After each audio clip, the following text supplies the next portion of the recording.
Today's episode is brought to you by Larosse Media. They make professional videos to fit any budget, so next time you need a commercial, promo, or corporate video, think Larosse. Check them out at larossemedia.com.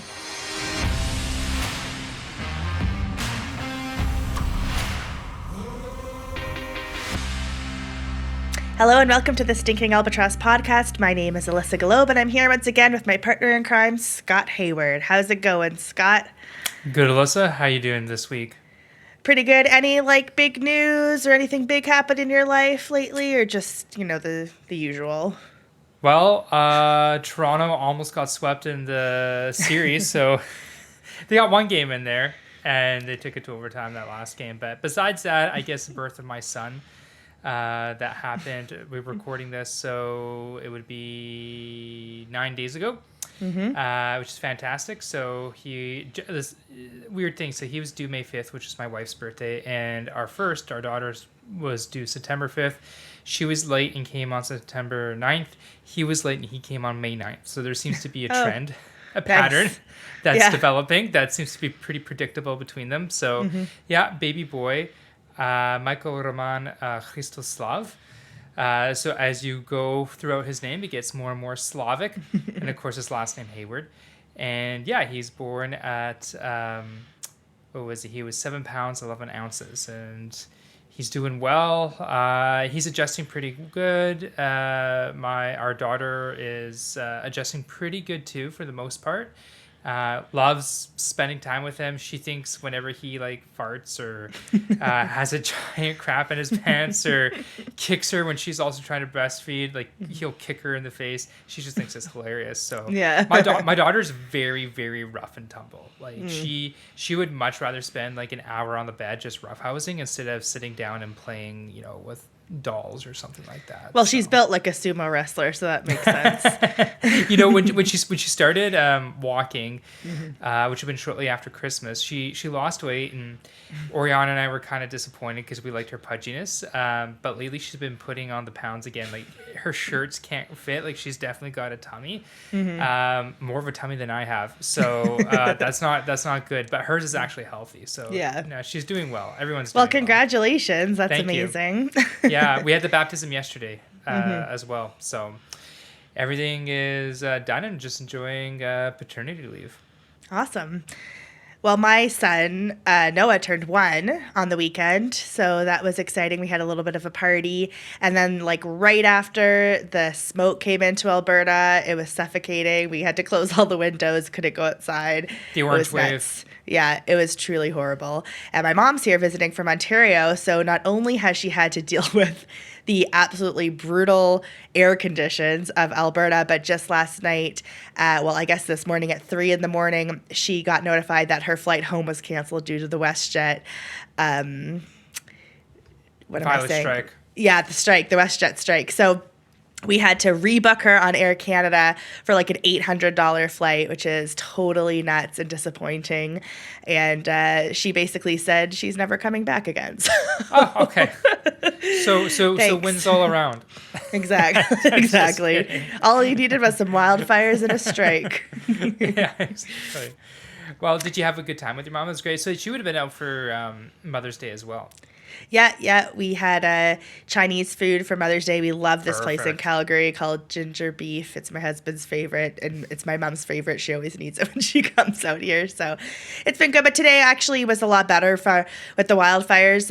My kids were outside most of the day, and it was pretty clear with little smell. So thankfully, it's cleared up a bit, and hopefully the wind doesn't change and we get back to that insanity. And I know a lot of people who have been evacuated are back in their homes as well. Oh, that's good to hear. Yeah. Yeah, it seems kind of early in the season to have. Oh, so early. Yeah. Yeah. So brutal. Any rain on the way? Do you know? I think next week. Yeah. So hopefully that helps quite a bit. Mm-hmm. Yeah. Although you guys did have really hot temperatures in the last few weeks too. So exactly. Yeah. All right. All right, well, let's get started into this podcast. Lots to talk about. The Alberta leaders debate just happened about an hour ago, so we will talk about that. But first, let's talk about something that's happening in your hometown of Brandon, Manitoba, and that's that a group of individuals in the school board are trying to get some really sexually explicitly graphic books banned from elementary schools. So according to the Brandon Sun, a delegation that appeared before the Brandon School Division is calling for certain books featuring LGBTQ plus content to be banned from school libraries.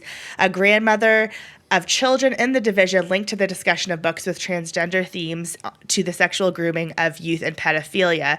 And then 2 trustees applauded Lorraine, who is this grandmother, for the presentation and implored attendees to support her in the next scheduled meeting, which is next week on May 23rd, when the board will discuss the proposal at greater length.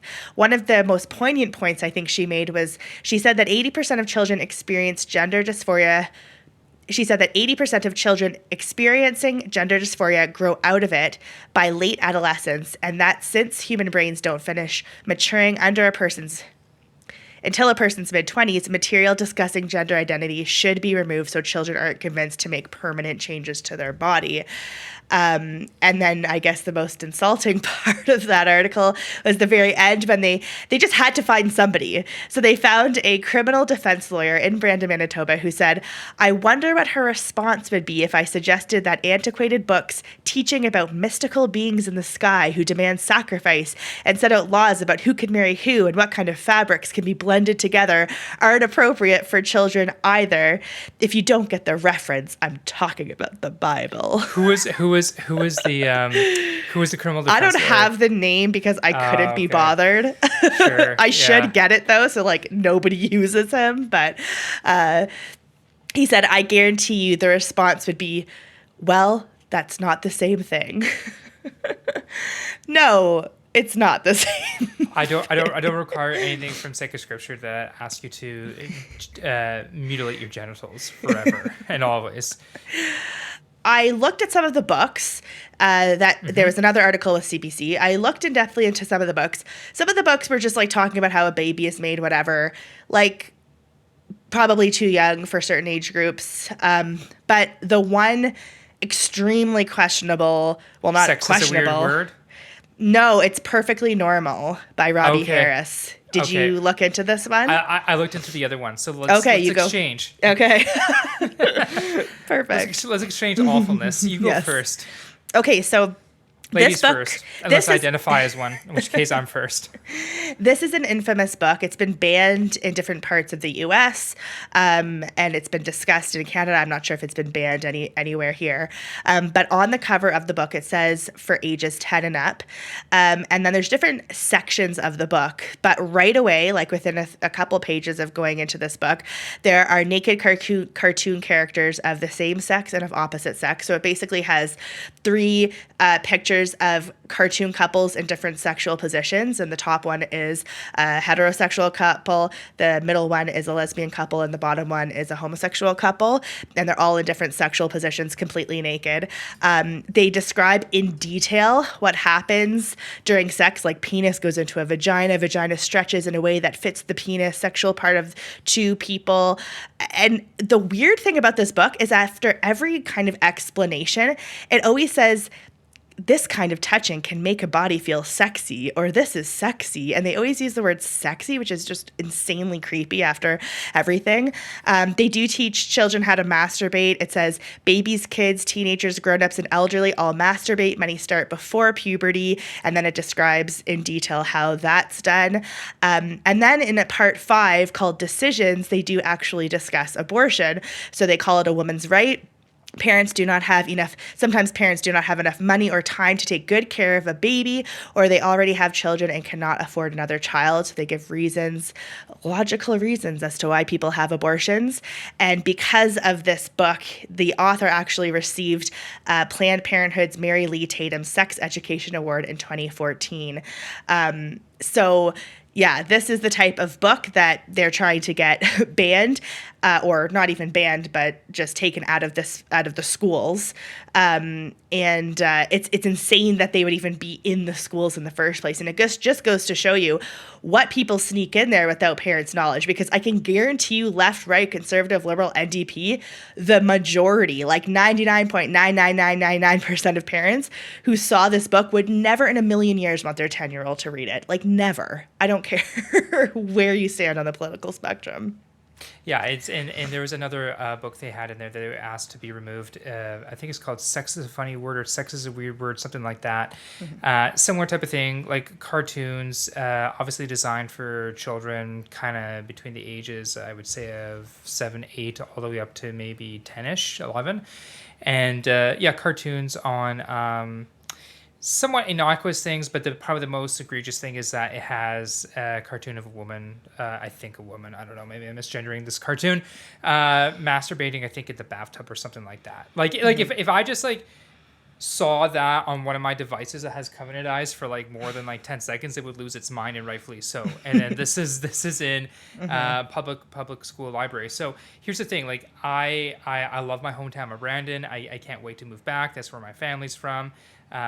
You know, I know you hate the weather there particularly. Well, you hate the weather there all year. It's either super hot in the summer or it's way too cold in the winter. But I personally am a man of extremes, so maybe that's why I like it. Or maybe I am a man of extremes because that's where I grew up. So anyway, but Brandon's kind of like your average kind of small mid Canadian city. Like there's not a whole lot that happens that's super controversial like you would see in a place like Toronto or Montreal or Vancouver or something like that. And yet this is what we have in publicly funded schools all throughout the Brand School Division. And so this is a wake up call to parents everywhere, right? Not just in Brandon, but not just in Manitoba, but right across Canada. This is what Alissa and I have been saying for quite some time, and we're both parents and our kids aren't school aged yet, but this is something I know that her and I have discussed. I know this is something you and Aaron have discussed, and my wife and I have also discussed of what we're going to do for the education of our children.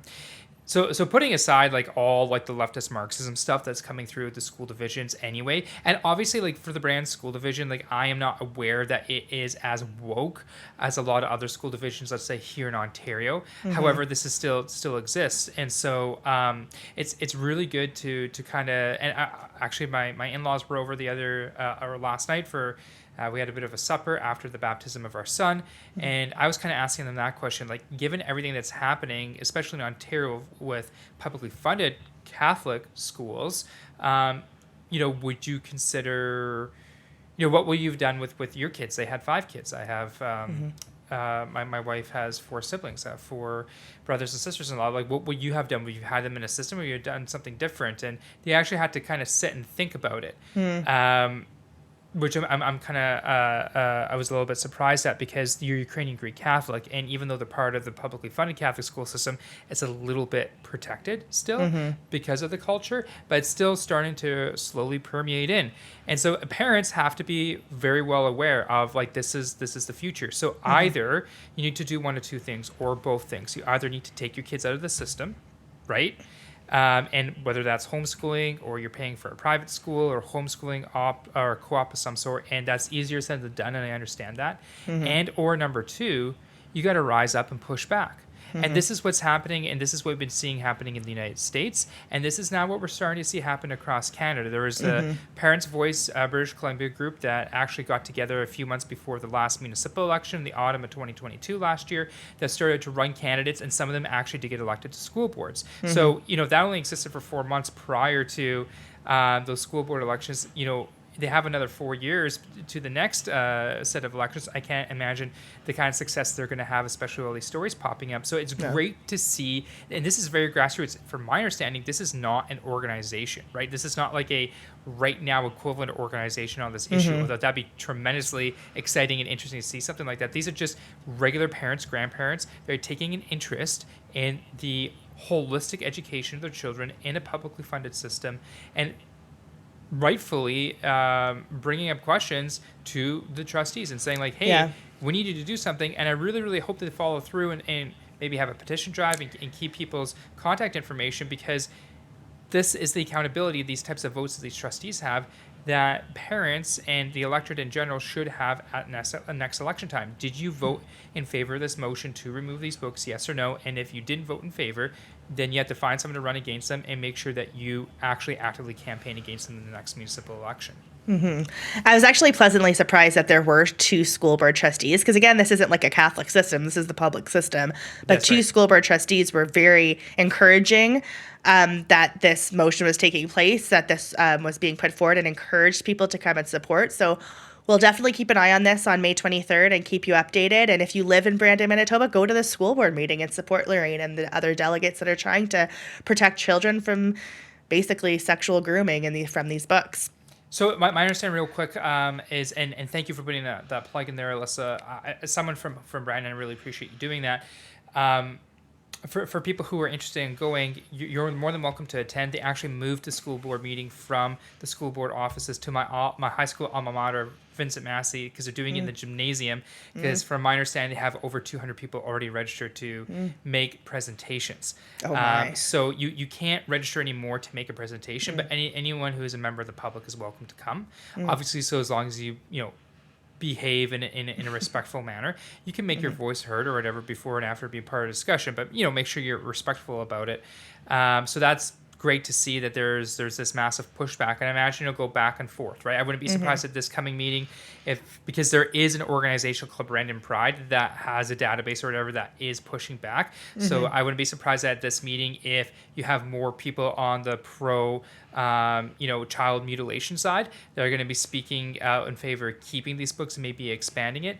But over time, I expect the normal people to kind of push back and overtake and make sure that, we don't want books in our publicly funded libraries that are sexually explicit, encouraging, child mutilation, gender and sex reassignment surgeries, and all this type of stuff. What I appreciate about these school board meetings too is maybe Brandon Pride has to make their arguments against removing these books, but all our side has to do is literally just read from these disgusting books. If each person just read a page, that does a whole lot more than trying to voice why they should be out of the schools. And we've seen this in school division meetings here in Ontario, where parents or other trustees are reading from these books, and all of a sudden the chair of the meeting says, "Nope, no more. You can't say that," because they know how bad it is and how bad it looks. It's so wild. Yeah, I hope those people in Brandon get a little more organized, get a petition going, get people's contact information in there, absolutely, and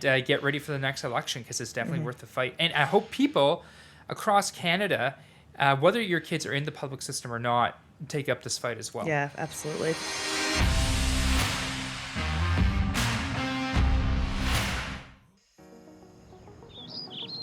We live in a world that grows through communication. Every connection comes from a dream to be heard and realized. To welcome a better future. What are your dreams? LaRosse Media will help communicate your vision through our professional video production services and marketing strategies. Start building connections to your future audience. Visit larossemedia.com and be sure to check out our extended service options. Dream, produce, market, succeed with LaRosse Media. Serving Canada from coast to coast to coast.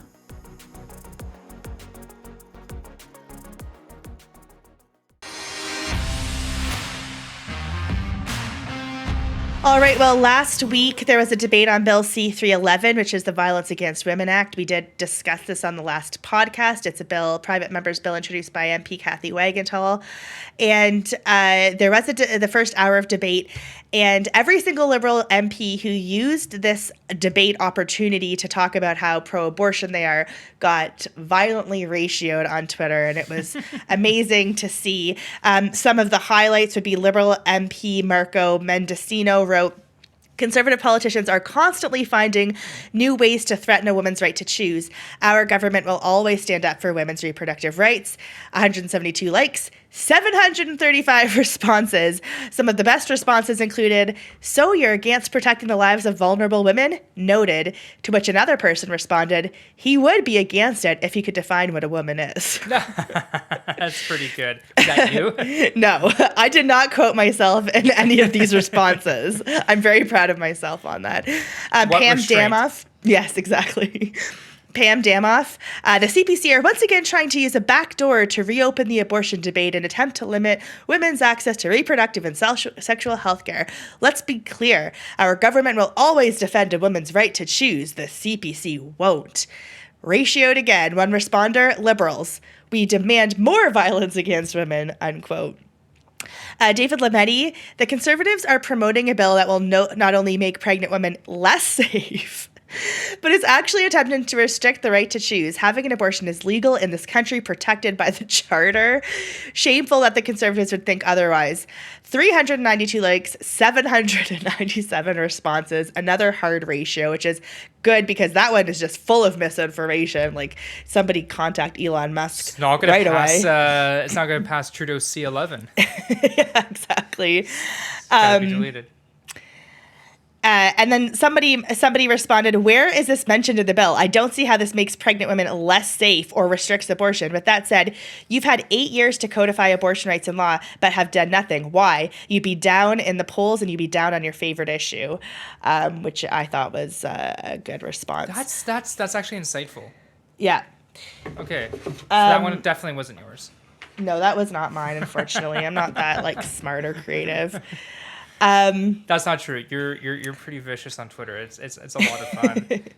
Yeah, and one thing I was a little disappointed by is like you saw so many Liberal MPs just come out with like these old, tired, kind of pro-abortion talking points. And the interesting thing about Kathy's bill is that the first hour debate was the same week as the National March for Life in Ottawa, right?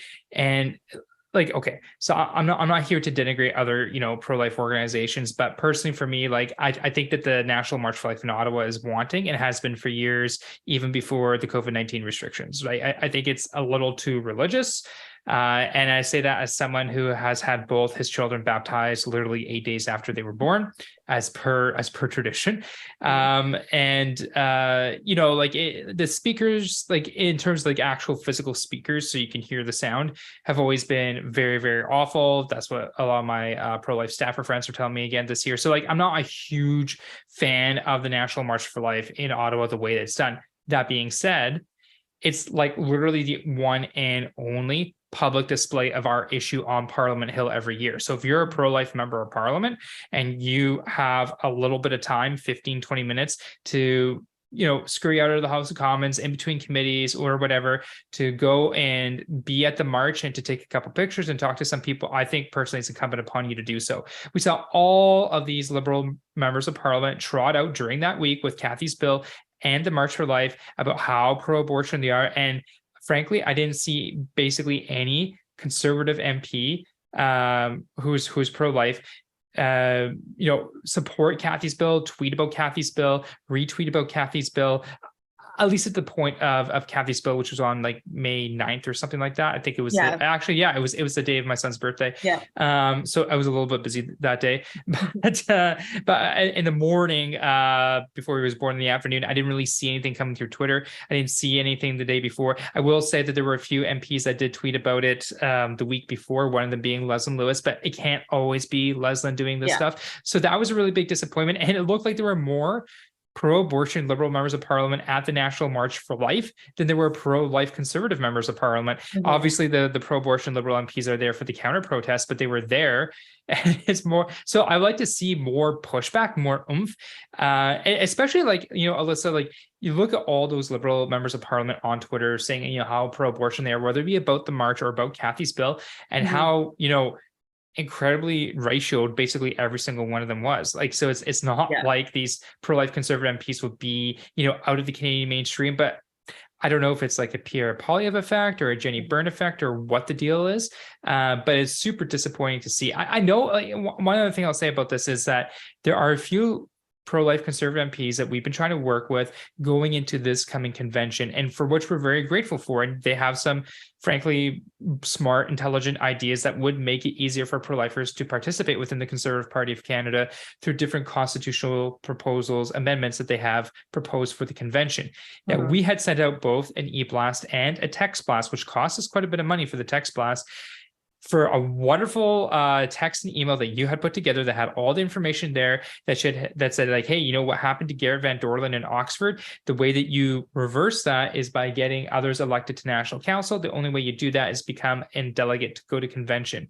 And out of like the 30,000 people that we sent that to, well under 100 got back to us saying, yeah, that we want to go. And my thing to the MPs is like, are you surprised? Like, they're not seeing anything happening in Ottawa on our issue. So like, why are you going to spend $3,000 to go to Quebec City? Like, it doesn't make any sense. So it's time for pro-life MPs to step it up a little bit. We're very grateful that they're there. We're very grateful that they went so hard for Garrett behind the scenes, but now it's time to come out into the public, whether on Twitter, whether at the National March for Life or whatever it is, and start talking about these issues as they come, especially when you have a bill like Kathy's, and especially during, the week of the National March for Life in Ottawa. Yeah, you couldn't get an easier talking point than Kathy's bill, and the Liberals are absolutely getting demolished just by the media and by people on social media, talking about how ridiculous it is that they're touting their pro-choice this and pro-abortion that. It's a very easy way to support Kathy's bill. Even Pierre said he's going to support it. It makes zero sense why these politicians aren't supporting it, aren't speaking out about it, aren't endorsing it, aren't talking about it every chance that they get during that first hour of debate, because the Liberals are. So instead of always going on the defensive, again, we need to start going on the offensive, or we're just going to continue to lose cultural battles, but also political battles. Like, this directly affects their party. It affects their voters. It affects the people that show up to their nominations and sit on their EDA. Like, get your act together. It's getting pathetic. Like, it definitely is getting pathetic, and it's getting frustrating. And if you don't want people, like-minded people, to take part in the political process, then continue on in this manner, because that's the way it's going to go. So hopefully next time it's debated in Parliament and voted on, we'll have a lot more people talking about it. Hopefully, politicians speak out, and we can make a big splash. Yeah, absolutely. There's no reason not to.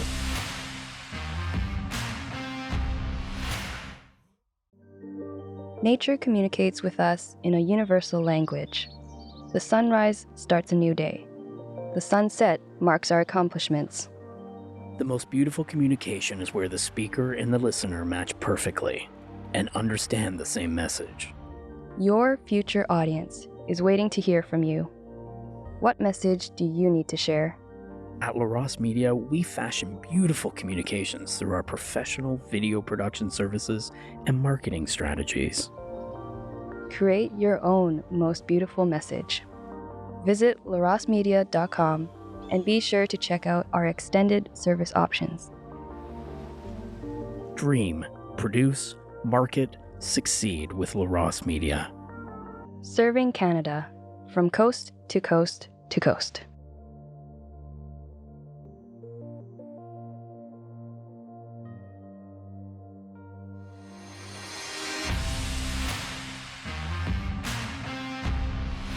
So our final topic is an update on the Alberta election. Again, we did talk about this on the last podcast, but things have changed a little bit, not too much, but there was a leadership debate.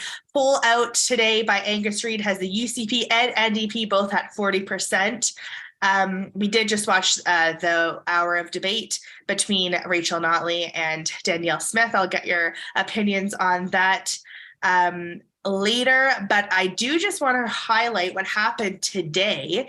And we did talk about another UCP candidate that was disqualified for her comments on the school board and things that happen within the school board with regards to transgender issues.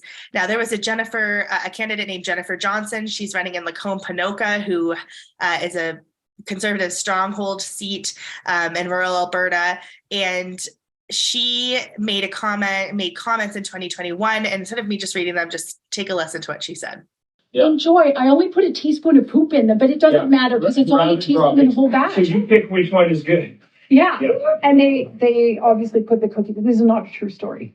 And so but the idea is we can be top 3%, but that little bit of poop is what wrecks it. Oh yeah. Yeah. Right? And it is when we've got furries in the classroom. Do you know what I'm talking about? Yeah. These kids who are identifying as cats, and the teacher puts a litter box in the classroom for them.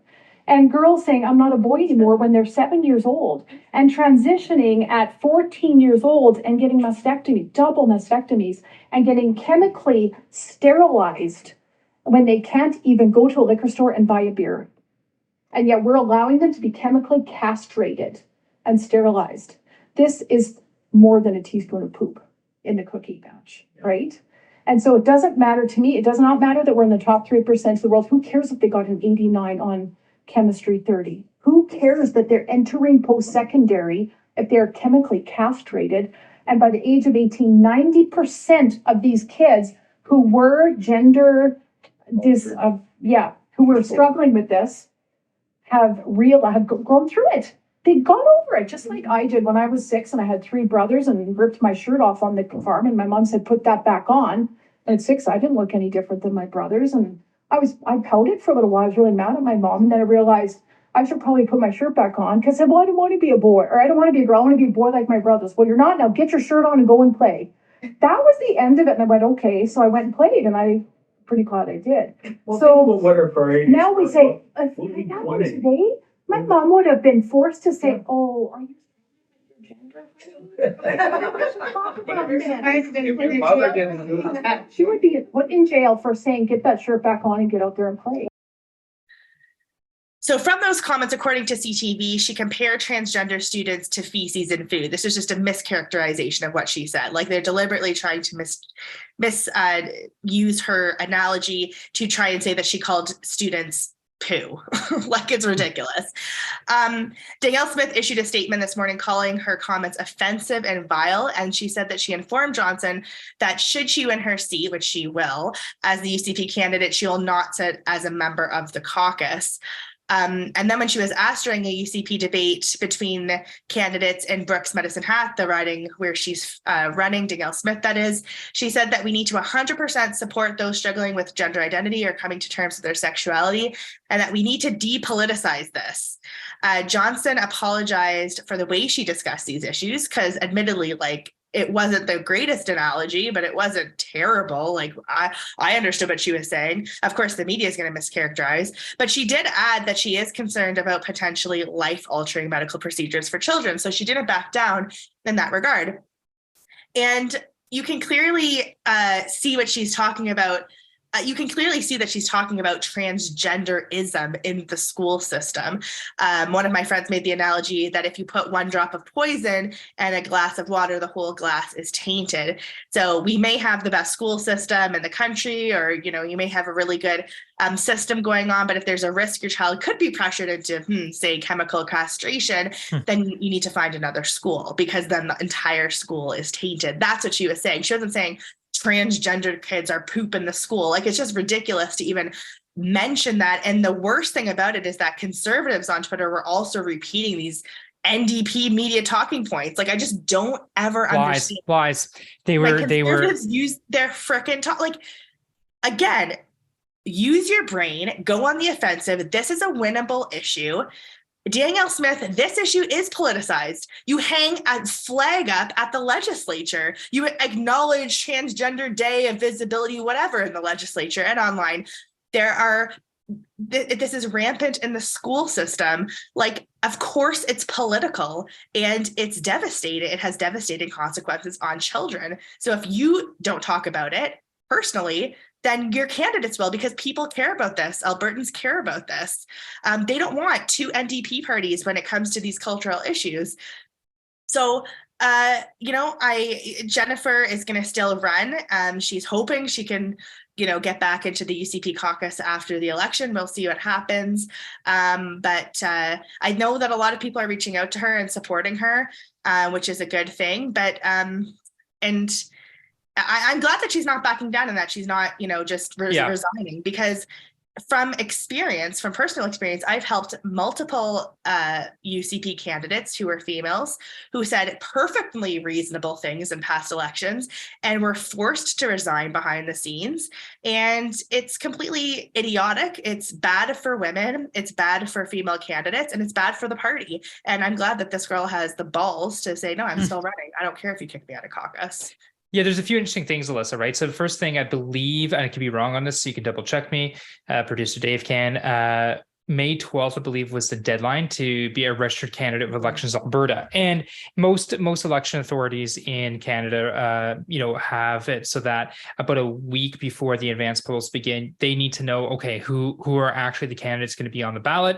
Have you met all the requirements as per law for our elections authority? Because they have to go and print ballots, right? That's just the reality of the situation. So typically what you see after these candidate deadlines with these election authorities is different political parties will come out with their kind of like a plethora of like all these like different controversial statements that they found, or the little videos that they found of all these candidates to try to pressure the other political parties to drop them as candidates. Because if you drop them as a candidate, you can't renominate a new candidate for that riding because the deadline has passed. So, like you said, in Lacombe-Ponoka, that is going to be, it's a fairly safe conservative area. The United Conservative Party of Alberta is most likely going to win it. So Jennifer Johnson is likely going to win, but she's going to be sitting at least at the beginning. So as long as Danielle Smith is leader, and we'll see how long that lasts for, she will be sitting as an independent. Will be interesting because you and I were talking about this earlier today. It's an odd number legislature. So there are 87 members of the Legislative Assembly in Alberta, just like there are in British Columbia.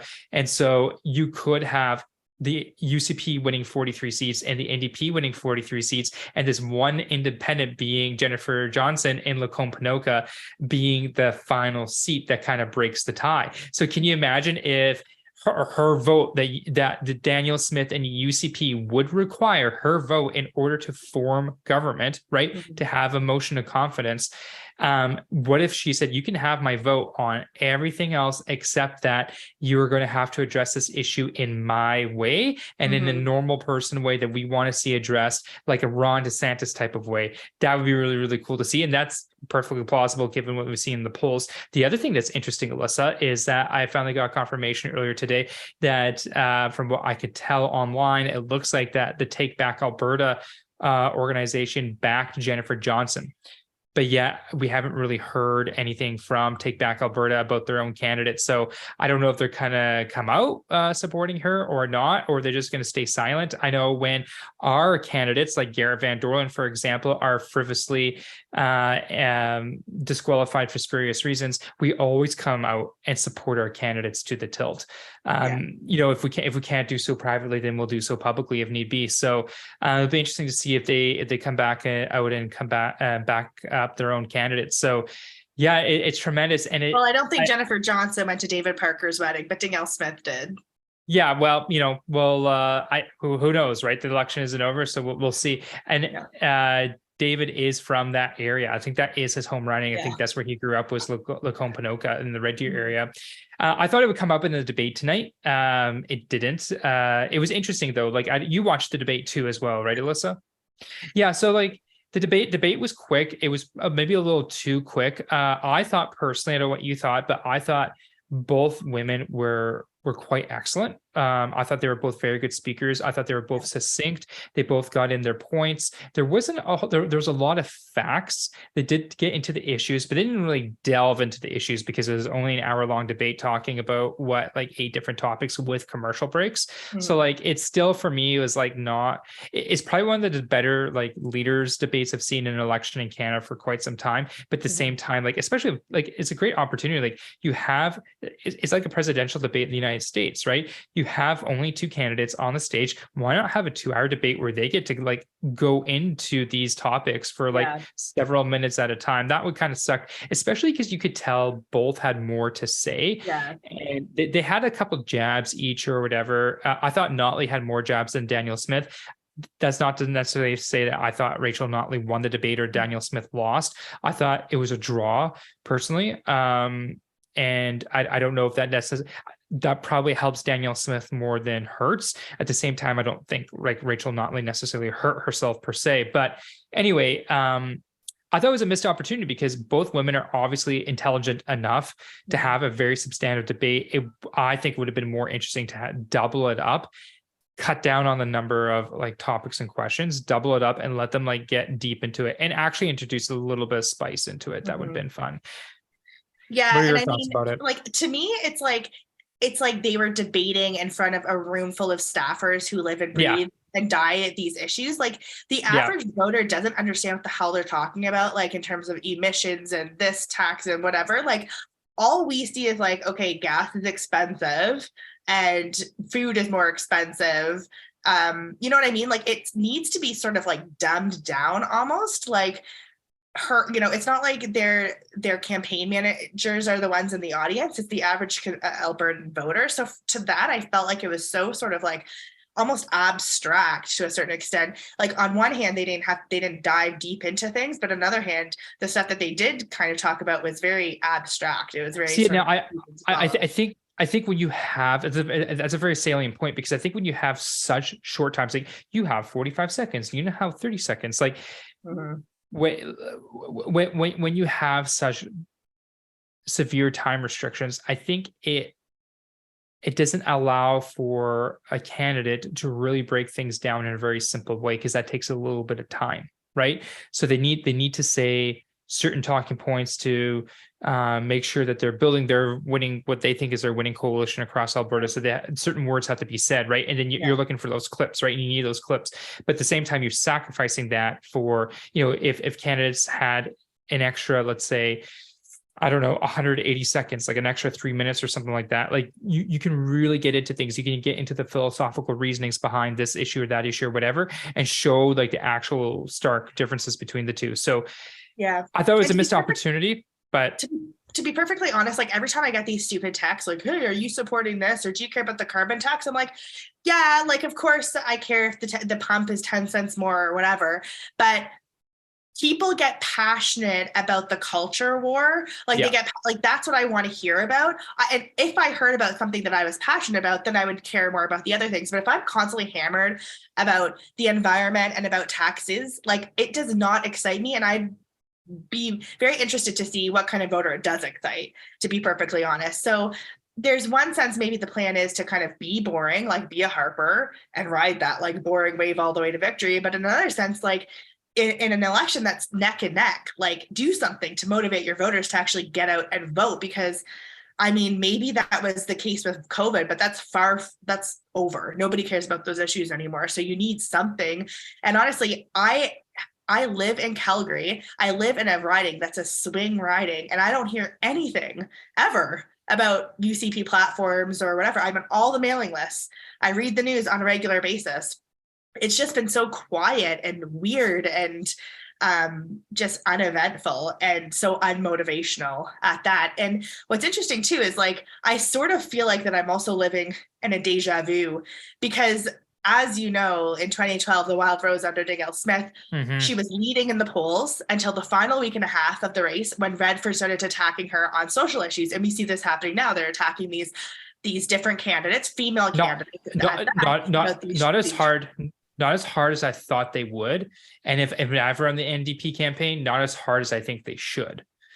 Because obviously it makes Danielle Smith very uncomfortable. Because she's a libertarian, she's not a conservative, and she's very, very, very different on those issues between her and the rest of her caucus, the rest of her super caucus. So that includes candidates who are not currently MLAs, like Jennifer Johnson, and between her and, frankly, like the voter universe for the United Conservative Party of Alberta, which you're describing in your swing riding of wherever you are in the north part of Calgary there.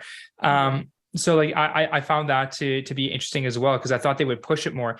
Justin Trudeau, you can tell that he's getting so ready to push it. And I think that like that's going to work for them because they know exactly what the response from Pierre and his team was going to be. Nothing. The silence is going to be deafening, because then now you have, and we get into this next time because there's the by-election in Portage Lisgar, you have Maxime Bernier. And I thought, and I really do want to get this in the future podcast, and I'll just get into this and get out so you can finish your thought there. But one of the lines from Maxime Bernier in his stump speech or launch speech for his by-election campaign in Portage Lisgar is, the Conservatives aren't coming to the rescue. He's talking about the federal Conservatives. I thought, wow, that's a really, really good line.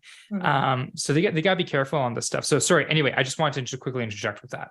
And so when Redford was pushing Danielle Smith on these issues, it forced Danielle Smith to say, like, a Wild Rose government will not be legislating in areas of morality, and take that like same old tired approach and disavow SoCon issues, talk about how pro-choice she is, yada, yada.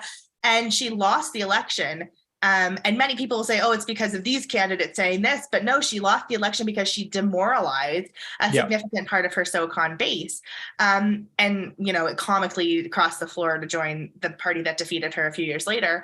And of course, I don't want to see, as much as I get frustrated at the UCP and Danielle Smith, like the NDP absolutely terrifies me. We know what happened to schooling, education issues, bubble zones. We know what happened under the NDP when they were in government just a few years ago. So I don't want to see that happen. So it's frustrating to me because this isn't just about Danielle Smith. It's about the future of this province, and it's at stake. And it's insane to me that, the rest of the country thinks Calgary or Alberta so conservative, and yet we're neck and neck in a provincial election with the NDP. Like, it's absolutely insane to me. So I don't want to see history repeat itself. I feel like I am. And hopefully, we'll see what happens. Like you said, like if it's a really tight race, or even if she loses, it'll be chaos here with the party for sure. Do you think that even if she were to win the election by 1 or 2, because obviously like whoever wins the election is going to win a majority government, unless it's a 43-1 with Jennifer Johnston and Lacombe Panoka. But let's say it's like a kind of 45-42 split or something like that. Do you think if it's that small of a margin in the Legislative Assembly that Danielle Smith will be able to retain the leadership of the party, or do you think there'll be a push to remove her? I guess there's no one else really waiting in the wing per se, but surely, like if that's the result, like I can't see Kenny having gotten any worse than that result, or certainly Travis Taves. Right? Like they would have maybe they would have been the same at worst, but they definitely would have been better. The polls are interesting. There's a lot of noise in the polls right now. It's really even hard to get a trend because you'll have a few polls that say, and all that matters is Calgary, right? Because the NDP is dominating in Edmonton. The UCP is dominating outside of Calgary and Edmonton, except for a couple of different ridings, the 2 Lethbridge ridings, and I think it's Sylvan Lake, Innisfil, right? That's the other one that's kind of iffy. Besides those 3 ridings, like those 2 areas of the province. So for people outside Alberta, like basically the ridings are split evenly in 3 different categories. You have Edmonton, you have Calgary, and you have the rest of Alberta, right? And they're roughly 30 each. And so the NDP dominating in Edmonton. Unfortunately, Casey Madhu might lose that riding in the south. Hopefully, some of those other UCP, because they are, I believe, pro-life ones, more toward the east, kind of Sherwood Park area, retain, but it might be iffy. So it really comes down to Calgary. And when you look at these polls, you have a UCP lead of 4 in Calgary, then you have an NDP lead of 4, and because of the noise, you basically like, okay, this is looking like a draw. And if it's looking like a draw, what it really comes down to is getting out the vote. So if you are, and this is why I'm shocked that the NDP didn't go after this, if you are kicking people out of your caucus, your super caucus, a candidate who is standing up, maybe not the best analogy, but if you listen to that clip that we just had, like it's not all bad. There's a lot of good stuff in there. But the principle is that she is standing up against forever mutilating children with sex change surgeries, castrating them, whether chemically or surgically. If you're removing that person, those couple hundred votes for those like 10 ridings in Calgary, especially the north part, they're kind of up for grabs, that you otherwise would have had. You lose the election, right? Even as by a couple of seats. So it's very, very, very tight. And I personally, I don't think if the party were under a different leader who could, it's interesting. It's also so interesting because Danielle Smith actually is a strong communicator. Like she was in radio for years and everything. Yeah. But she almost gets lost in her own communications. Like she says one thing and then changes her mind and then whatever. Rachel Notley, like say what you want about her, is very, very, very consistent. Lots of stuff I disagree with, but very consistent. Jason Kenney, for the most part, was that. Travis Taves probably would have been more consistent than Danielle Smith. So if they lose, I think it's going to be because of her. But do you think if they do win by a couple of seats, do you think she stays on, or do you think there'll be a push to get rid of her? Who knows? We'll see. I mean, again, it's like who would run, and we just had a leadership race, so we'll see what happens. But if we do lose, it will be because of her. There's no other reason for sure. Yeah. Figured as much. Well, do we have a fun thing to end on? No, we don't have a fun thing. We had some technical difficulties, hence my screen change. But we got through it. Lots to talk about, which is weird given we're going into the summer. But it's a good thing as well. And we'll continue to update you. We'll be back in a couple of weeks with our next podcast. And make sure that you subscribe, make sure that you like our page Right Now HQ on Facebook, on Twitter. We can keep you updated when a new episode is out. Make sure you check out our website, itstartsrightnow.ca. Check us out anywhere you watch your podcast, YouTube, Google, Spotify, anywhere, and click that alert button so that you can get alerted and when a new podcast comes out. And we'll talk to you guys soon. All right. Bye for now.